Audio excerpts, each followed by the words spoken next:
Assalamualaikum warahmatullahi wabarakatuh. Kembali lagi kita akan belajar mengenai sejarah Indonesia khususnya kelas 12 SMA. Lah, kali ini kita akan membahas mengenai peristiwa gerakan 30 September 1965 Partai Komunis Indonesia. Tentunya hal ini banyak menimbulkan pro dan kontra ya kalau kita perhatikan di lingkungan masyarakat maupun di lingkungan anak-anak dari berbagai macam sumber yang kita baca gitu. Lah, hari ini kita akan coba nih sebenarnya tentunya yang paling umum pro dan kontranya terkait dalang atau siapa sebenarnya yang menjadi inti dari gerakan 30 SPKI ini. Lah, maka dari itu hari ini kita akan coba bahas ya beberapa teori ya, 7 teori gerakan 30 September ini supaya kita paham, oh ternyata pendapatnya ini begini, pendapatnya itu begitu dan seterusnya. Sehingga kita tidak asal ngomong ke depannya, tapi kita punya landasan dalam menyampaikan ketika kita ada forum diskusi dan sebagainya mengenai G30 SPKI. Lah, jadi yang pertama, gerakan 30 September itu merupakan persoalan internal Angkatan Darat. Nah, teori ini dikemukakan oleh Ben Anderson ya, dan juga W.F. Wertheim dan Con Hotzapel. Nah, dasar munculnya teori ini tuh G30S itu timbul akibat adanya persoalan di kalangan Angkatan Darat itu sendiri atau kita singkatnya AD ya. Jadi konflik internal gitu ya atau persoalan internal dalam kubu Angkatan Darat begitu.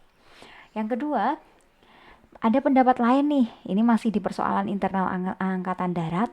Ternyata pendapat lain menyampaikan bahwasanya pernyataan Letnan Kolonel Untung gitu ya. Untung ini dia sebagai ini ya yang apa ya eh pimpinannya pemberontakan waktu itu. Namun nanti kita lihat beberapa teori-teori hal ini, teori-teori ini. Lah pernyataan Letnan Kolonel Untung ini disampaikan bahwasanya pemimpin angkatan darat waktu itu hidup bermewah-mewah gitu ya. Dan mereka memperkaya diri mereka sendiri sehingga mencemarkan nama baik AD. Ini pendapat lain di uh, persoalan internal angkatan darat. Ini menurut Letnan Kolonel Untung.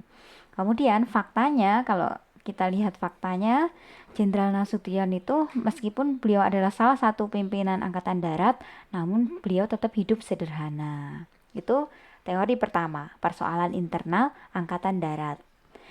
Yang kedua, dalam gerakan 30 September adalah Dinas Intelijen Amerika Serikat atau CIA gitu. Atau kita mudahnya CIA gitu ya, CIA. Nah, teori ini berasal dari tulisan ya, dari tulisan Peter Dale Scott atau Geoffrey Robinson. Lah, Amerika Serikat sangat khawatir nih Indonesia jatuh ke tangan komunis.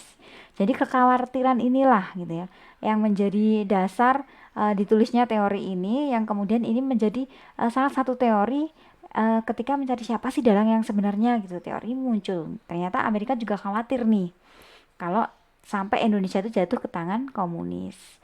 Nah, selain itu, CIA juga bekerja sama dengan bagian Angkatan Darat atau AD tadi ya, untuk memprovokasi PKI agar melakukan kudeta.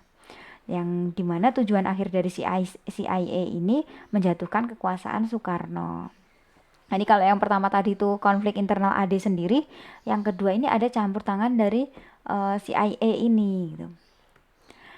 Yang ketiga yaitu dalangnya di teori ketiga ini pertemuan antara kepentingan Inggris dan juga Amerika Serikat. Nah, teori ini dikemukakan oleh Greg Polgren di mana G30S ini adalah titik temu antara keinginan Inggris yang ingin sikap konfrontatif Soekarno terhadap Malaysia ya terhadap Malaysia bisa diakhiri melalui penggulingan kekuasaan Soekarno dengan keinginan Amerika Serikat agar Indonesia terbebas dari komunisme gitu ya.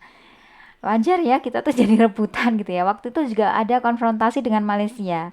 Ini juga akan kita bahas ya nanti setelah teori-teori ini juga akan kita bahas.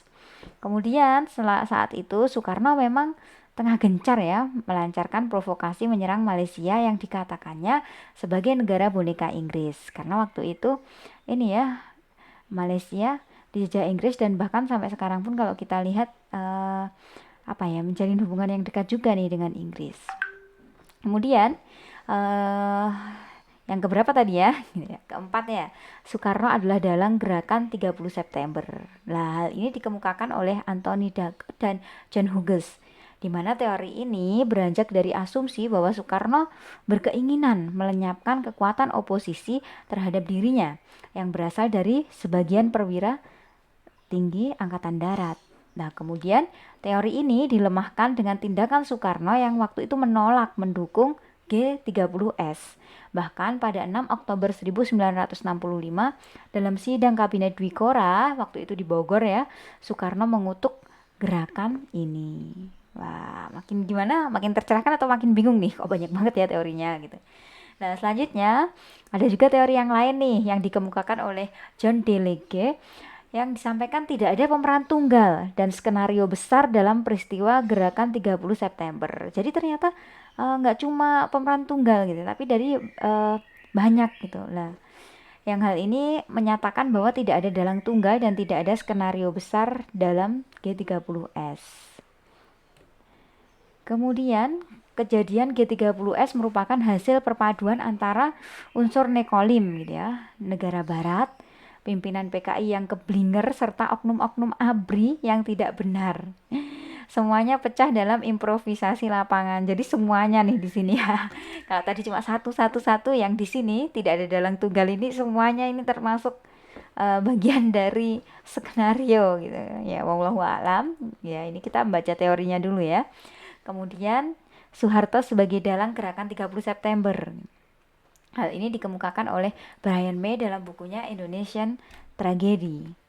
Nah, menurut Brian May, terdapat kedekatan hubungan antara Letkol Untung sebagai pemimpin pergerakan 30 September 1965 dengan Maijen Soeharto yang saat itu menjabat sebagai Panglima Kostrad.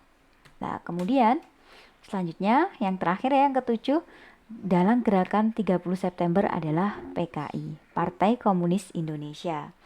Nah, tokoh-tokoh PKI adalah penanggung jawab peristiwa kudeta dengan cara memperalat unsur-unsur tentara. Nah, teori ini dikemukakan oleh Nugroho Noto Susanto dan Ismail Saleh.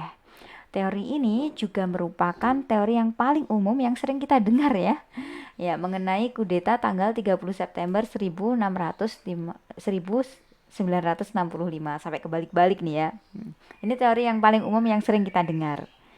Nah, dasarnya adalah serangkaian kejadian dan aksi yang telah dilancarkan PKI antara tahun 1959 sampai 1965 dan beberapa perlawanan bersenjata yang dilakukan oleh kelompok yang menamakan diri CCPKI sempat terjadi di Blitar Selatan, Grobogan, dan Klaten. Ini dasar yang melandasi teori dari Nugroho Noto Susanto ini.